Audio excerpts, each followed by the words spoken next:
स्वागत है मेरी ऑनलाइन फैमिली सिनेफाइल्स की हाउस रेड शो के एक और नए ताजे पहले एपिसोड में। अगर आप मेरे चैनल को ऑलरेडी फॉलो करते हैं तो आप जानते होंगे कि हाउस रेड मूवी के एपिसोड में हम बात करते हैं मूवीज के बारे में, और हाउस रेड शो के एपिसोड्स में हम बात करने वाले हैं शोज के बारे में, टीवी शोज के बारे में, वेब सीरीज के बारे में, जहां पर मैं आपको बताने वाला हूं कि मेरी क्या फीलिंग्स है उसके बारे में और क्या क्या चीजें मुझे उसके बारे में पसंद है और क्या क्या पसंद नहीं है, ताकि आप डिसाइड कर पाए कि आपको वो देखनी है नहीं। आज के इस एपिसोड में हम बात करने वाले हैं आर्या की। आर्या एक 8-9 एपिसोड्स की एक सीरीज है, वेब टेलीविजन शो जिसे कह सकते हैं। हॉटस्टार का ये शो है, आया था 19 जून 2020 को। हाँ, मैं पूरे 10 दिन ऑलमोस्ट 10 दिन लेट हूं, लेकिन मैंने ये शो परसों ही देख लिया था और मुझे आज मौका मिल रहा है इसको बनाने का, तो बस मैं बना रहा हूं। तो बात करते हैं आर्या की। आर्या की जो रेटिंग्स हैं वो बहुत पोलराइजिंग है। IMDb पे इसकी रेटिंग 8 से अबव है आउट ऑफ 10, और अगर गूगल पे जाएं तो गूगल पे जो ग्राफ्स आते हैं उसके अंदर बहुत ही पोलराइजिंग रेटिंग्स हैं। या तो लोगों को बहुत ज्यादा पसंद आ रहा है या लोगों को कतई पसंद नहीं आ रहा है। इसका क्या कारण है वो भी मैं आपको बताऊंगा, और मुझे ये सीरीज कैसी लगी वो भी मैं आपको बताऊंगा। पहले बता दूं कि इस सीरीज के अंदर सुष्मिता सेन और चंद्रचूड़ सिंह ने अपना कमबैक कह सकते हैं एक तरीके से किया है, क्योंकि सुष्मिता सेन को और चंद्रचूड़ सिंह को ऑन स्क्रीन इतने सालों बाद ही देखा जा रहा है। और अब बात करें उन चीजों की जो कि मुझे सीरीज की बहुत ज्यादा पसंद आई, तो उसमें सबसे पहले आती है परफॉर्मेंसेस। अगर हम बात करें सुष्मिता सेन की, हम बात करें चंद्रचूड़ सिंह की, या हम बात करें किसी भी सिंगल एक्टर या एक्ट्रेस की, हर किसी ने बहुत ही बेहतरीन, बहुत ही कंपेलिंग, बहुत ही कन्विंसिंग और बहुत ही रियलिस्टिक परफॉर्मेंस दिया, चाहे वो कोई चाइल्ड एक्टर क्यों ना हो। हर एक्टर एक्ट्रेस ने इस शो के अंदर बहुत ही बेहतरीन परफॉर्मेंस दिया, जो कि देख के आपको मजा आ जाएगा। इस शो की एक और चीज जो कि मुझे बहुत ज्यादा पसंद आई वो है इस शो की स्टोरी।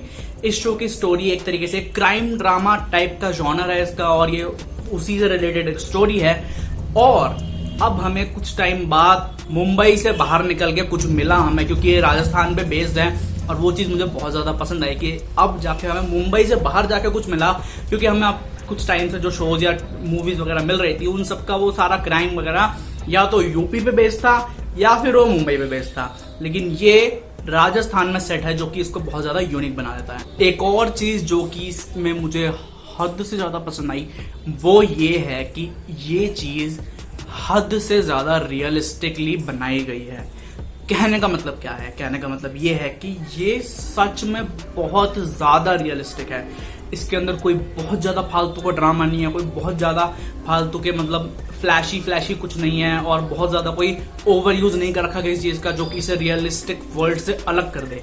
इस मूवी के अंदर लोगों की परफॉर्मेंस बहुत रियलिस्टिक है, इसकी स्टोरी बहुत रियलिस्टिक है, इसके अंदर चीजें दिखाई गई है वो बहुत ज्यादा रियलिस्टिक है। इसके अंदर बहुत सारे कैरेक्टर्स जिस तरीके से लैंग्वेज को बोलते हैं, जिस तरीके के टर्म्स को यूज करते हैं, जैसे रुक्का तार रही है ये करके, मतलब ये सारे टर्म्स जो हैं जो कि उसी जगह की जड़ों में बिल्कुल लगे पड़े हैं, उन्हीं टर्म्स को यूज करना है, और बहुत सारी चीजें रियलिस्टिक हैं।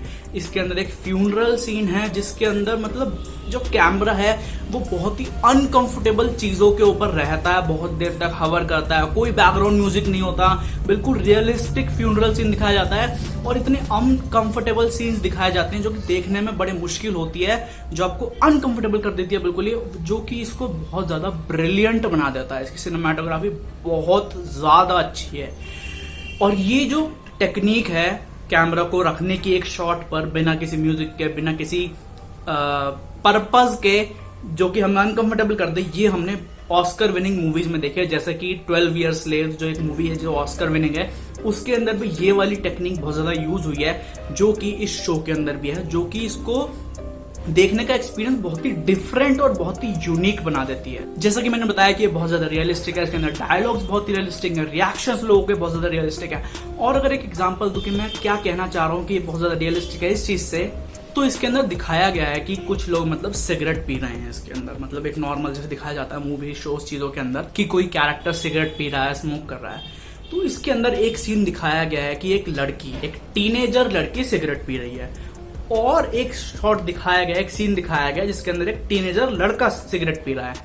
तो वो टीनेजर लड़की जिस रियलिस्टिक तरीके से, जिस ऑथेंटिक तरीके से सिगरेट पीती है, वो मुझे बहुत ज्यादा अट्रैक्ट करा उसने, क्योंकि मतलब बहुत ही रियलिस्टिक है। मतलब मूवीज के अंदर मोस्टली जो फीमेल कैरेक्टर्स होते हैं या फिर बहुत सारे मेल कैरेक्टर्स भी होते हैं, उनको एक्चुअली सिगरेट पीनी नहीं आती मूवी के अंदर।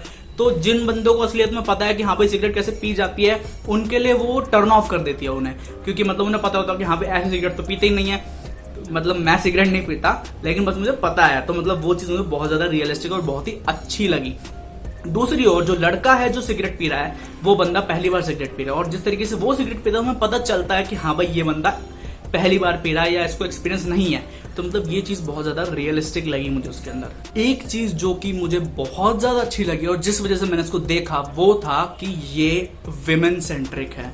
इसके जो मेन कैरेक्टर है जिसपे ये पूरे इर्द गिर्द घूमती है, जिसके यानी कि सुष्मिता सेन का जो कैरेक्टर है वो एक मतलब विमेन है, और मतलब एक फीमेल सेंट्रिक स्टोरीज हमें बहुत ज्यादा जरूरत है उनकी इस टाइम पे, क्योंकि इंडिया में फीमेल सेंट्रिक स्टोरीज मेरे हिसाब से बहुत ज्यादा कम है। और मुझे मतलब बहुत पसंद है एक बैड एस फीमेल कैरेक्टर को देखना, जो कि इस सीरीज के अंदर भरपूर है और एक नहीं एक से ज्यादा है।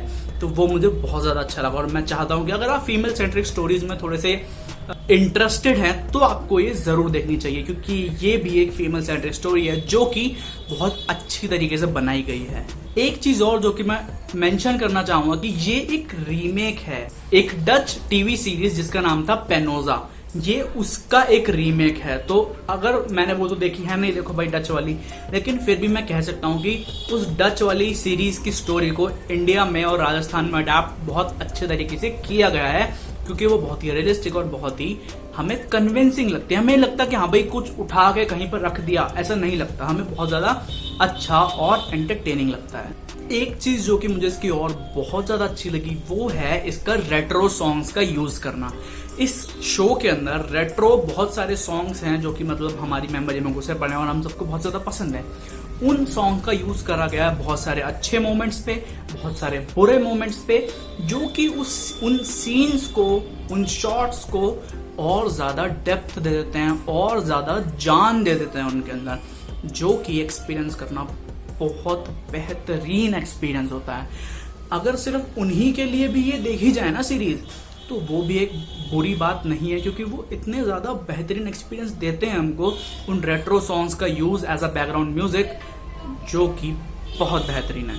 एक चीज और जो कि मुझे बहुत ज्यादा अच्छी लगी वो ये है कि इसको हद से ज्यादा ड्रामेटाइज नहीं किया गया है किसी भी शेप और फॉर्म में। अब उससे मेरा कहने का मतलब ये है कि इस सीरीज के अंदर अराउंड 8 या 9 एपिसोड्स हैं और हर एपिसोड घंटे घंटे भर का है। तो मतलब हर एपिसोड के एंड में एक क्लिफ हैंगर है, जो कि नॉर्मली शोज में, टीवी शोज में या वेब सीरीज में होता ही है। क्लिफ हैंगर मतलब एंड में कुछ ऐसा दिखा दिया, मतलब क्लिफ हैंगर जानते होंगे आप लोग कि हाँ भाई एंड में दिखा दिया कि हाँ भाई मतलब बिल्कुल एक्साइट कर दिया आपको कि हाँ भाई अब ये चीज पता चली है, नई डिटेल जो कि बिल्कुल एपिसोड के एंड में दिखाई, एपिसोड खत्म कर दिया। तो इस शो के अंदर जो क्लिफ हैंगर्स है उनको दिखाया गया है और बहुत ही नॉन ड्रामेटाइज्ड वे में दिखाया गया है। मतलब कहने का मतलब ये है कि जब भी किसी शो में, किसी मूवी में, किसी चीज में कोई क्लिफ हैंगर दिखाया जाता है तो उसको इतना ड्रामेटाइज कर दिया जाता है, इतना उसे ओवरसेल करने की कोशिश करी जाती है कि ना उसका जो मजा है वो चला जाता है। लेकिन इसके अंदर जो क्लिफ हैंगर्स हैं उनको ओवरसेल नहीं करा गया है, उनको ओवर ड्रामेटाइज नहीं किया गया है, जो कि उनकी डेप्थ को, जो कि उनके एक्सपीरियंस को और ज्यादा बढ़ा देती है। और अगर अब बात करें उन चीजों की जो कि मुझे सीरीज की पसंद नहीं आई, तो एक्चुअली ऐसा कुछ भी नहीं है जो मुझे सीरीज में पसंद नहीं आया हो। ये एकदम नियर परफेक्ट सीरीज है। इसकी स्टोरी बहुत बेहतरीन है, इसकी परफॉर्मेंसेस बहुत बेहतरीन है, इसकी सिनेमाटोग्राफी बहुत बेहतरीन है।